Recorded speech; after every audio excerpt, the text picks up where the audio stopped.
All right, somebody in the world, tell me what in the world Nate Diaz said. You could reach me on Twitter at MMA Genius. Nate Diaz was swearing like crazy. They muted the hell out of him in the post-fight speech. Holy shit, what the hell was he saying? I think he said something about Conor McGregor. I have no clue what he said. They basically muted the whole thing that he said. Let me talk about the fight. For the first half of the first round, Michael Johnson was the aggressor. He was landing. He was outworking, outpacing Nate Diaz. He was the aggressor, and that changed about 3/4 of the way of the first round. Nate started finding his rhythm, finding his range, and the second and third round was basically like a sped up version of the first round.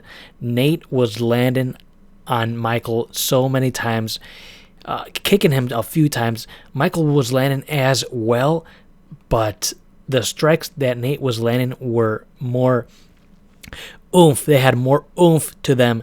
They basically staggered Michael Johnson quite a few times. But one thing I did not like at all is Nate Diaz was laughing at Michael Johnson while Johnson was hurt. That's kind of like a D-bag move. I did not like that at all.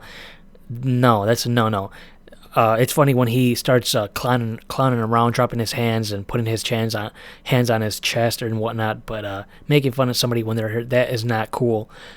Uh, Nate Diaz wins by unanimous decision. Then he gave a huge, long post-fight speech. I have no clue what he said. Like I said, if you know what he said, tweet me. He went off on something, but Nate Diaz looked really, really, really good. That time off did him really well. He was very, very sharp. Oh, and of course, at the end of the fight, the bell rang and Nate Diaz went for a knee bar and then started celebrating. And then Michael Johnson started kicking him.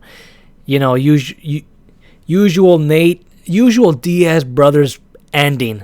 It's very weird, very odd. That's what you expect when you see him fight. But like I said, Michael was landing on Nate Diaz. If Michael put some more power in those shots, who knows what could have happened. But Nate wins by unanimous decision.